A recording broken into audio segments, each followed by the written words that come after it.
Okay, welcome back to part 2. I'm so excited because now we're going to get into the nitty gritty of why you're even here in this mini course, the hormones of labor and birth. So we're going to talk about it. What are these hormones? What is happening during birth? So these hormones are like a symphony of nature unfolding within you. The key players are oxytocin, melatonin, beta endorphin, catecholamines, and prolactin. These hormones build up and reach their peak during undisturbed birth, and they hold the key to making your journey easier, more pleasurable, but most importantly, much safer for you and your baby. So it makes birth safe. And these hormones are crafted in the emotional core of your brain, the limbic system or emotional brain. For things to go smoothly, we want the primal part of your brain to kind of take the lead, overshadowing the logical side. It's like a deep meditation, a sacred process that deserves utmost respect, support, and an environment free of disruptions. So when you think of like, how can I encourage these hormones and not disturb them? Think dim lights, soft sounds, minimal chatter. It's all about letting go, embracing the rhythm of your body, and reaping the rewards of this experience. So this experience with all of this, like what we call the hormonal cocktail, distinguishes childbirth from any ordinary day. So while birth is normal, birth is safe, and birth works, it's still not just a routine event. Instead, birth elevates you beyond your usual self, inducing a unique state of consciousness. That's why women often refer to the term labor land when describing their birth experiences, expressing the feeling of being in another world, on another planet. So when a woman taps into her primal power during birth, she may appear as if she's not fully present with us, which for us birth workers is a really exciting thing to witness. Okay. All right. So I know it might seem a little counterintuitive to talk about stress hormones, but stress hormones are really important because we have to understand the impact that they have on your labor and birth. Stress hormones will kick in when we sense danger, if we feel anxious, triggering a response that redirects blood away from the uterus and the baby, activating the fight or flight mode so that we can run away from the danger. So in our fast-paced modern life, it's challenging to switch off this system, which leads to a constant state of alertness. Unlike our ancestors facing predators, our threats come from factors like rushed lifestyle, neglecting our body's need for rest, and hustle culture all make it difficult to deactivate the stress response. This, coupled with internalized fear, negativity, doubt, and distrust in our body's abilities, can all contribute to elevated stress hormones. Stress hormones can also surge due to a lack of privacy, overly bright lights, fear of labor time constraints, chilly environments, or uncomfortable routine procedures. These disruptions have a direct impact on labor, potentially causing it to stall or stop altogether. They can also pull you out of that serene labor land when you get pulled back into your logical brain, whether you're being asked questions or you're just super stressed out or whatever, these will actually intensify contractions and make it more difficult for you to cope with your labor by getting you pulled out of your labor land primal brain. So as we progress into this class, we're going to dive deeper into the repercussions of increased stress hormones, including potential complications like postpartum hemorrhage. So estrogen and progesterone have a really fascinating role when it comes to birth because, believe it or not, they are vital players in the birth. So picture them as like these conductors of the orchestra, orchestrating and fine-tuning the other hormonal systems to ensure this harmonious birth process. Their roles are intricate and crucial, setting the stage for the initiation of labor.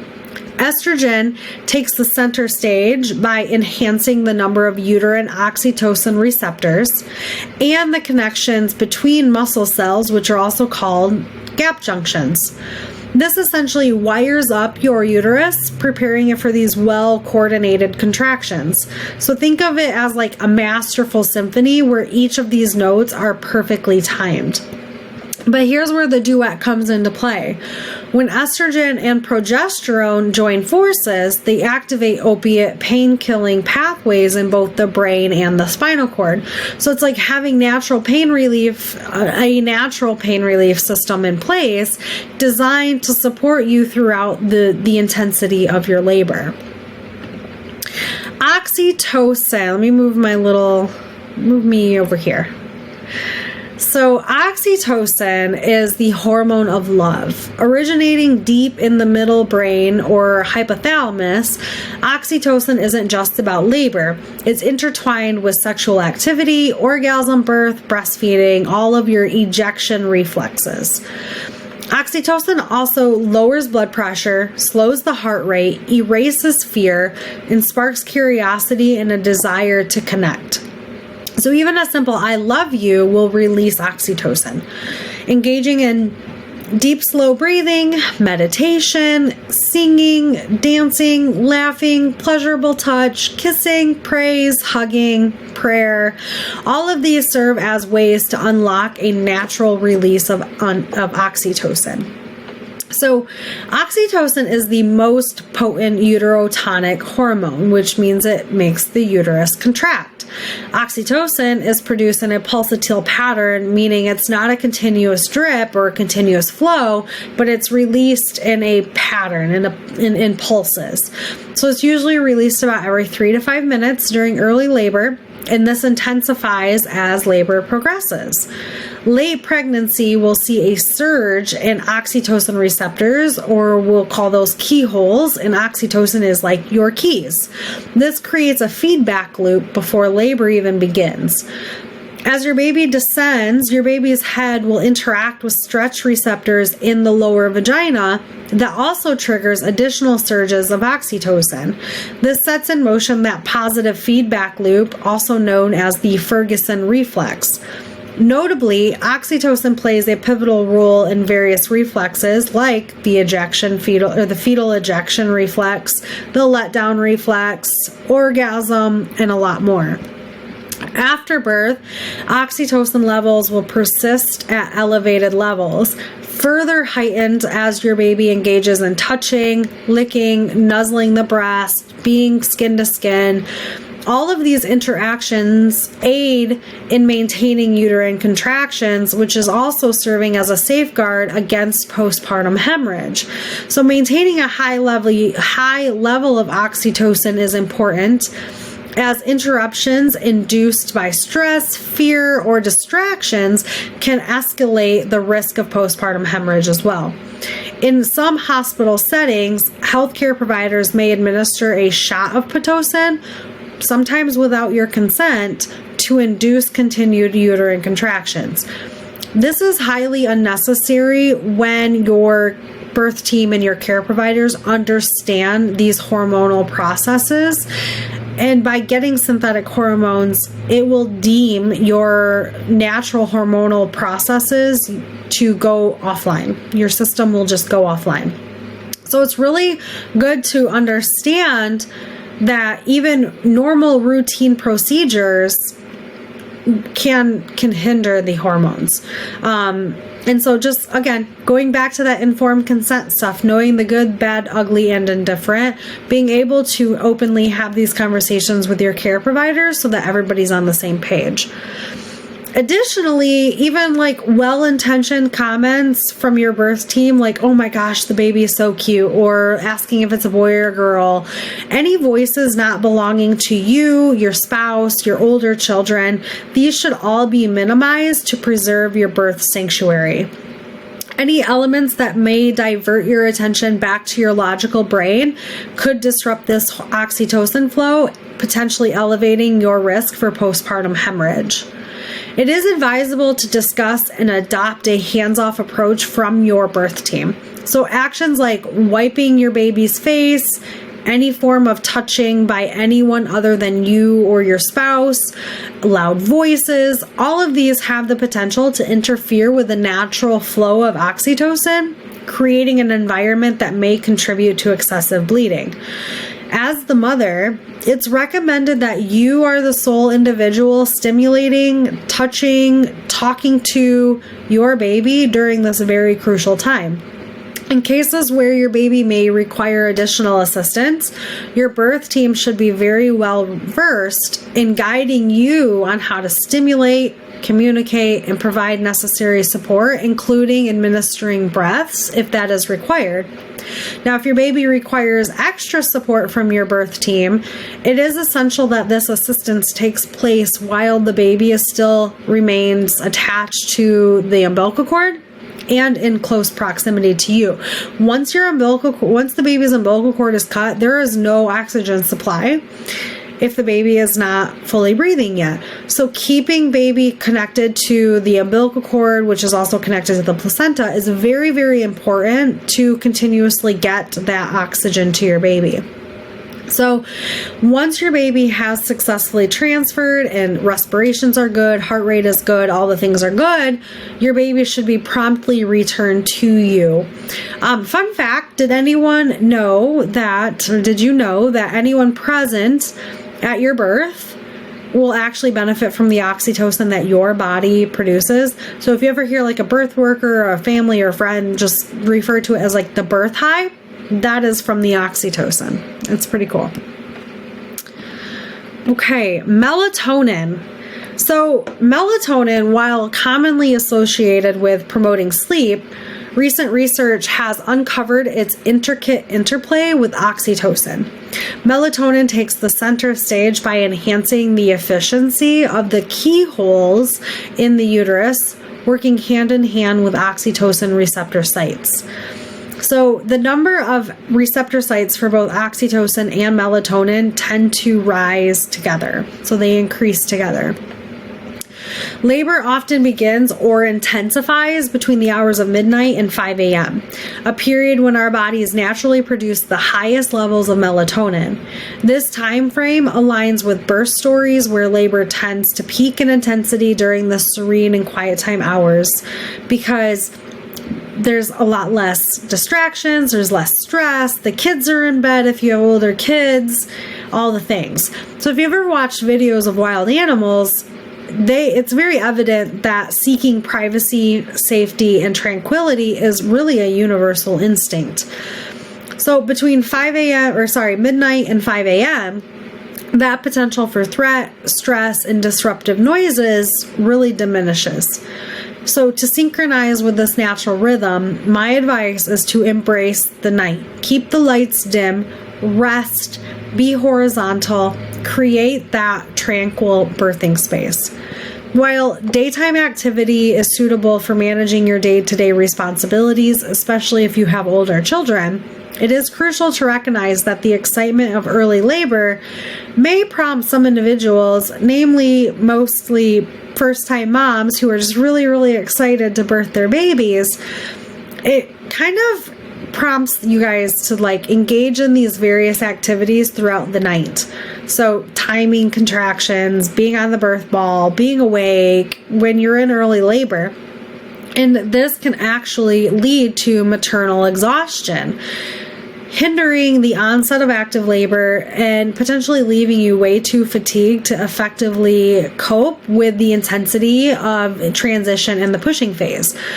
So the biggest reason for hospital transfer from a home birth is maternal exhaustion. So prioritize rest during the nighttime hours. Align with that innate biological rhythm. This will promote a smoother and more manageable birth experience.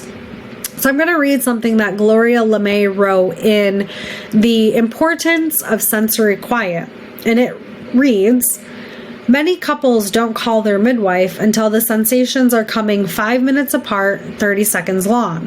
But they've been up since midnight, timing every one of the early sensations. If the woman had called the midwife at midnight, she would have said, "Turn off the light and let your husband sleep as much as possible through the night. Stay dark and quiet. It's still very early. Take a bath with a candle if it helps, but the most important thing is to get some rest. Call me back when you think I should come over." That first night can make all the difference, and yet so many couples act like it's a party and don't realize they are sabotaging their births right at the beginning. Staying up all night in the early part does two things. One, it throws off the body clock, which controls sleep and waking, confusing the brain. And two, it inhibits the release of the very hormone women need to dilate effectively, oxytocin. So, enjoy the nights, be quiet, and rest as much as possible, even if you're just going to be horizontal. All right, beta endorphin. Beta endorphins are nature's own opiate, offering you a natural source of relief and pleasure. So your own built-in system of pain reliever. So if you've ever heard or experienced a runner's high, this altered state of consciousness is made possible because of beta endorphin. This hormone is secreted by the pituitary gland in response to pain and stress. It acts as your body's way to restore balance. During labor, beta endorphin levels rise steadily, reaching a peak at the time of birth, creating a surge of pleasure and euphoria. This natural high allows you to transcend pain, entering that altered state of consciousness.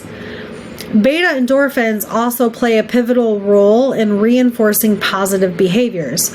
So released during social and physical contact, they contribute to the pleasure and reward associated with essential reproductive activities like mating, birth, and breastfeeding. In fact, elevated levels not only enhance mother-baby interactions, but also contribute to intensely pleasurable, even ecstatic feelings for both, which is why you'll hear a lot of women just exclaim how addicting birth can be. So during labor, these endorphins inhibit oxytocin release, acting as a natural regulator to ensure that your body copes with stress effectively. However, when pain and stress levels are exceptionally high, contractions may slow down as a way of rationing labor according to your psychological and physiological stress levels. So it is fascinating to note that beta endorphin levels peak around 20 minutes after labor begins and continue to be present in breast milk. Research even suggests that mothers who experience a normal birth actually have higher levels of beta endorphin in their breast milk compared to those who undergo C-sections. This extra dose is actually thought to assist your baby in adapting to the new environment outside of the womb. Further, beta endorphins induce a pleasurable mutual dependency between you and your spouse, reinforcing behaviors associated with long-term well-being and survival. Bear, scary, right? We, in our society, in our day and age, probably will not encounter a bear during labor.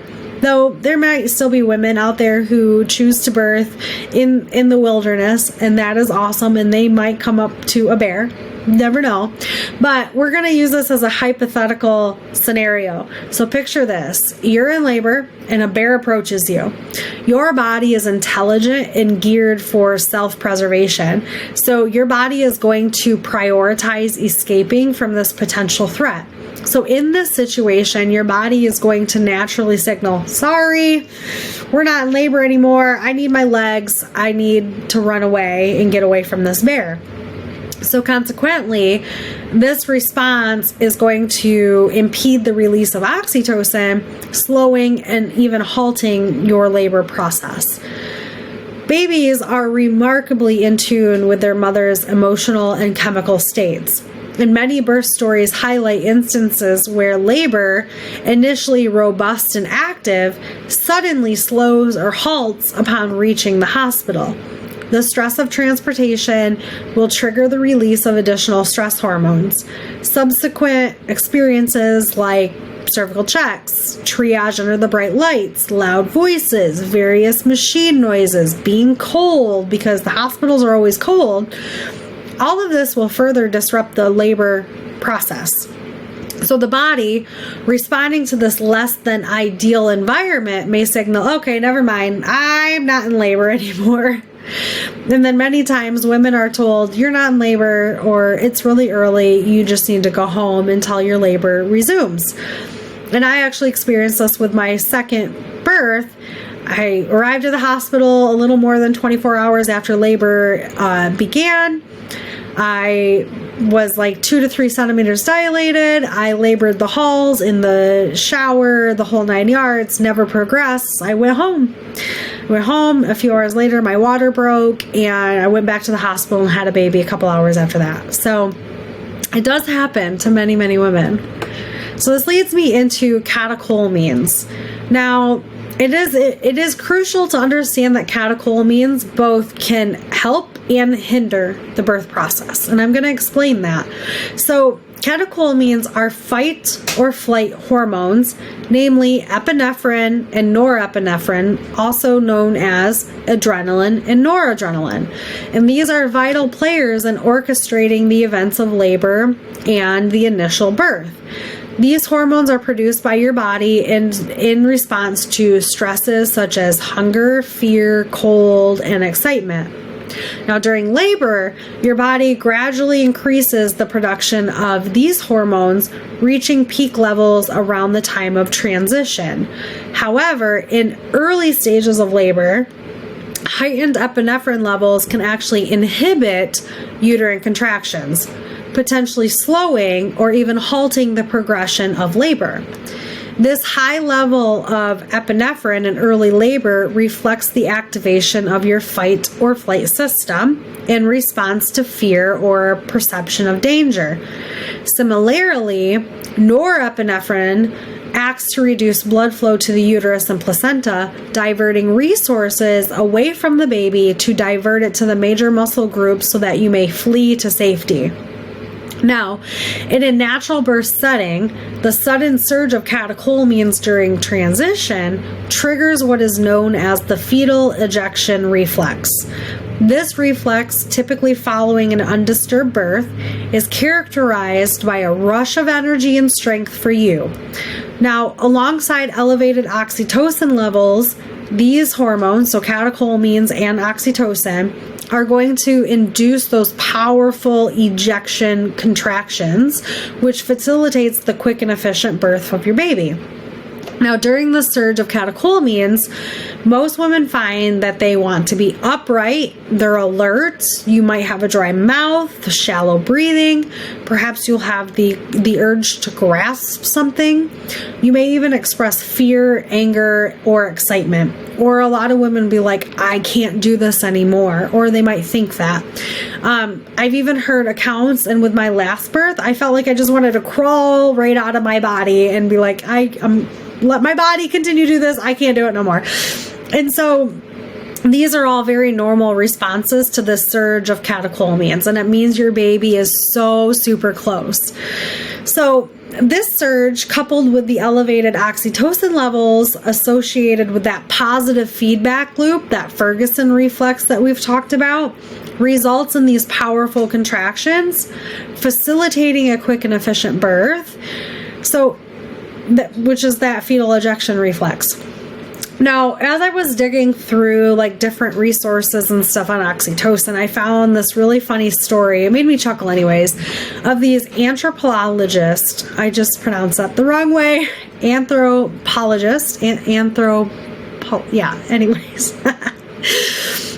So these anthropological accounts, I still don't think I'm pronouncing it right. So hopefully you're getting a chuckle from that, because I'm getting a chuckle from it. But they shared this story of a woman in labor who was having a difficult time birthing her baby. And the community, recognizing this, just shouted and like startled this mother. And then her baby was born.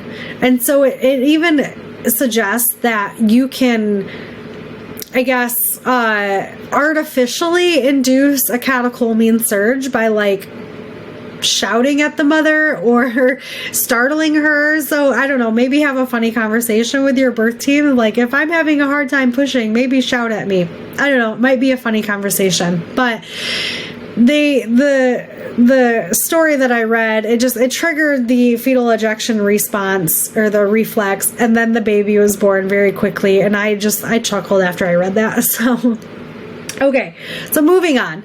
So after birth, catecholamine levels drop steeply, and we want that. We need that. So things that are going to keep your catecholamine level up are things like failure to warm up, or being disturbed moments after the birth with maybe loud voices or stressful moments.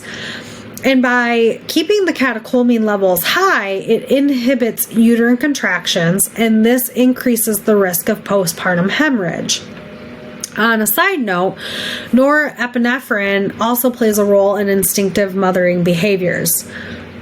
So that means like kissing and loving on your baby immediately after birth, all those instinctual things that you'll do and that your birth team should support.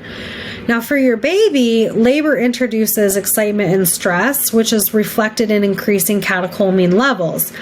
These hormones act protectively, redistributing cardiac output and enhancing the metabolism of glucose at low oxygen levels to shield your baby from hypoxia. So this is where I say catecholamines are a good thing, but at the right times, because at the wrong times, they can hinder the process. Now, a surge in catecholamines, especially norepinephrine, close to the birth, aids in your baby's adaptation to life outside the womb, which boosts metabolism, helps with respiratory adaptation, helps with cardiac function, and helps with overall responsiveness. So this is why most babies following an undisturbed birth are very wide-eyed and alert. Post-birth, we also want the baby's catecholamine levels to drop steeply. So we want to ensure a calm state facilitated by contact, skin to skin preferably, with you, the mom. Now, norepinephrine levels remain elevated. Now, norepinephrine levels in the baby after birth support the olfactory learning, which aids your baby in recognizing your scent, which is a remarkable aspect of normal newborn development triggered by this cascade of catecholamines during the birth. Okay, and last but not least, prolactin. So prolactin is the mothering hormone. This is secreted by the pituitary gland during pregnancy and lactation. It readies your breast for the breastfeeding journey. Now, progesterone during pregnancy will temporarily halt the lactogenic effect of prolactin, but prolactin eagerly steps into action after the birth, initiating that milk production. Now, colostrum is your baby's first nourishment. That will already be in production during pregnancy, so that ensures a seamless transition from birth, the first couple of days of nourishment, to your mature milk coming in. Prolactin's dance in your body is actually really fascinating. So it rises steadily during pregnancy, it dips during labor, and then it surges post-birth. This surge, peaking a few hours later, is vital for optimal maternal behaviors and successful lactation. So its peaks align with the rhythm of nighttime, which explains the increased milk supply during quiet hours. The lactational peaks of both oxytocin and prolactin not only bring nourishment, but they bring tranquility. So most breastfeeding mothers often experience solace, elevated moods, and a heightened stress resistance because they're breastfeeding. During lactation, prolactin levels are directly related to your baby's suckling intensity, how often your baby is at the breast, and for how long your baby is at the breast. So you can influence your prolactin levels by being instinctive with your mothering. And then beyond its role in lactation, prolactin also orchestrates over 300 bodily effects. Not going to go over all 300 of those today because we don't have that kind of time. But if that is something that piques your interest, definitely I encourage you to go do some more research on that because it's pretty fascinating.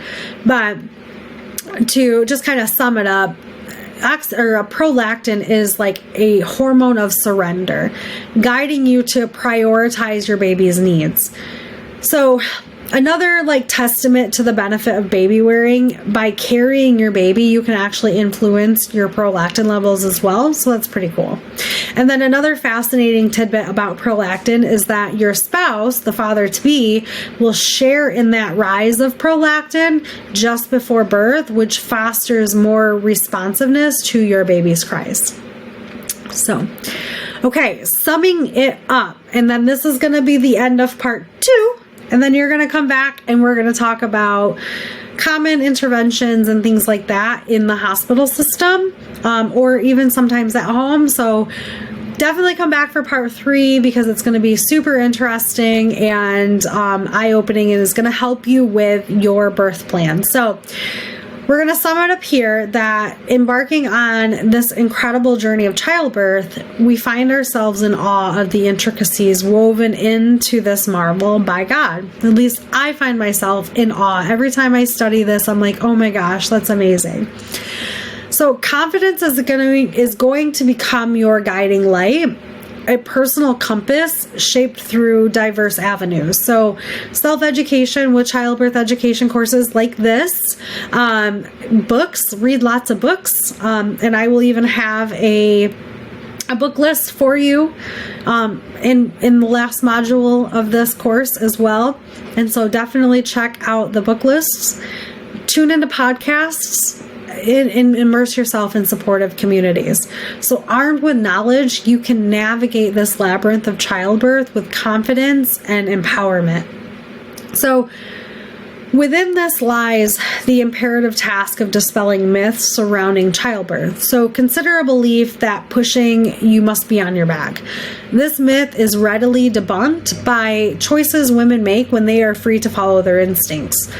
Natural upright positions are often the preferred position, empowering women to catch their own babies, transcending the need for external validation. Now, that is just one example of myths that might be within you. So explore that. What other concepts and beliefs do you have about birth?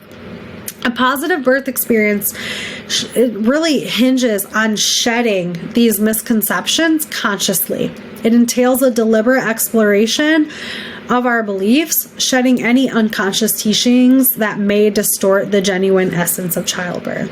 So that is it for this part. Definitely join me back for the next.